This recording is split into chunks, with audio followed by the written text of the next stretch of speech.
Hi Vince, can you start by introducing yourself, how long you've been at Open Access and what you teach? Hi everyone out there, I'm Vince. I am an English teacher, essential English teacher at Open Access, working with Year 11s. I've been here for 4 years, I think. Awesome. And can you confirm you've not seen these questions prior to this meeting? I haven't. And can you agree to give an honest and unfiltered answer to our students? I'm trying my best. Perfect. The first ones are about you. So why are you a teacher and what keeps you teaching? I am a teacher because I really like working with people to get a little bit better, basically. So figure out something that they want to do or that we need to do or something, and then get a little bit better at it. And what keeps you working at Open Access specifically? I really enjoy working with students in the online space. I think we do a lot of really good work for students as well here, so that's keeping me pretty sustained. Alright, we've got some questions about classes and assessments. What do you think when a student asks you a question via email? Do you get annoyed? No, I love it. It's like, yes, someone's paying attention. I love it. Yeah, the more questions the better, because then I know exactly what I need to do. I don't feel like I can do my job if I don't know what you need. What do you think when a student asks you the same question twice or takes a while to process things? I think I'm glad you're still asking, because if it's important to you, then you need an answer, basically. Good. What do you think when a student gets the answer wrong? I think everyone gets lots of things wrong all the time. I think getting things wrong is the first step to getting it right. I think, wow, I'm so glad that you have felt confident enough to shoot your shot, and just reflect on how you have to keep shooting your shot if you want to get the ball in the hoop. How do you feel when a student tells you they are struggling with an assignment? I feel curious because I get my helping hat on and I just want to help. And I go, please tell me more. I want to know exactly what it is that I can fix or that I can help you figure out, or is there something else that I can do? Have you missed a little bit? Do I need to do something else? Again, it just helps me do my job better, which is to help you learn stuff. Do you like it or prefer it when students unmute or use their camera? Yeah, I think it's all good. I'm not big on having, forcing a certain type of interaction. I think as long as you're able to basically, with learning, it's like the way it works is the teacher or whoever is teaching you stuff says something, and there just needs to be some form of communication between the two people. So that you go, oh, I did this thing, is it right? You go, oh, yep, it looks really good, just change this little thing. Whatever way you communicate, text, mic, video, whatever, as long as you're able to do that, then that's going to work. Does it annoy you when a student asks for an extension? No, mate, you should see me at university. I beg for the extensions. Sometimes that's just what happens.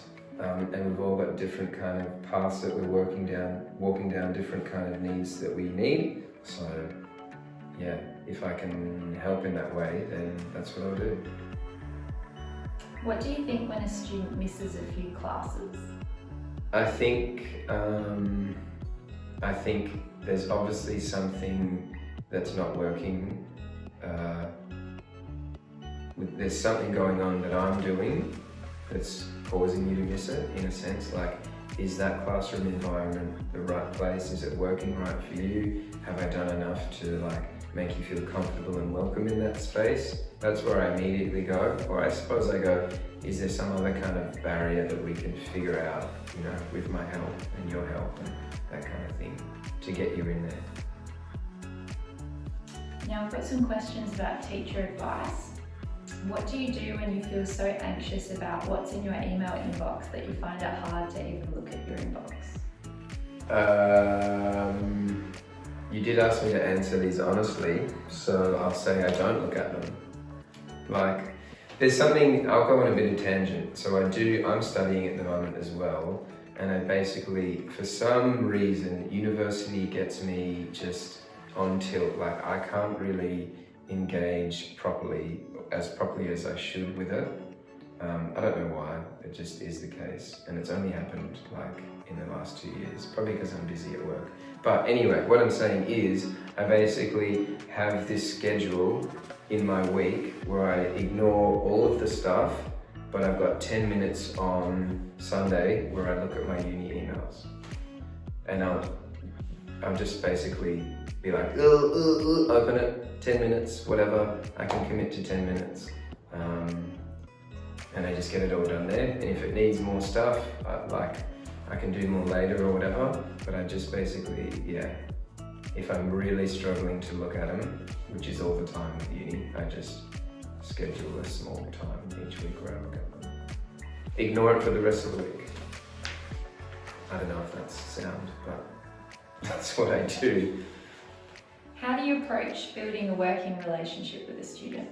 I try and, I guess it's a little bit funny online because you're like, I don't know, sometimes I think I'm just streaming or something. So I try and say a bit about me and myself and who I am and that sort of thing, so the folks out there know who I am.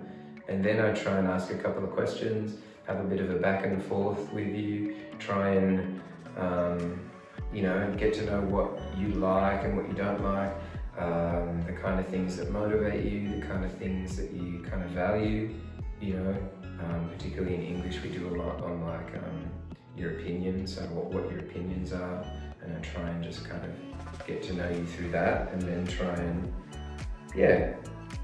ask you anything that pops up when I think of when I think of something that I'm working and I go, oh, I bet that student will get a kick out of that, or they'll really want to tackle into that issue or something.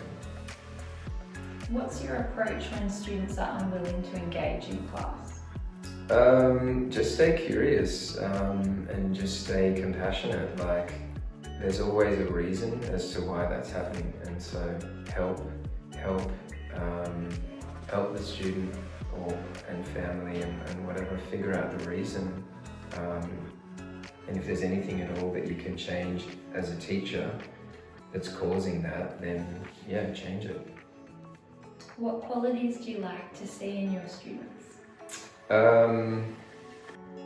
What qualities do I like to see in my students?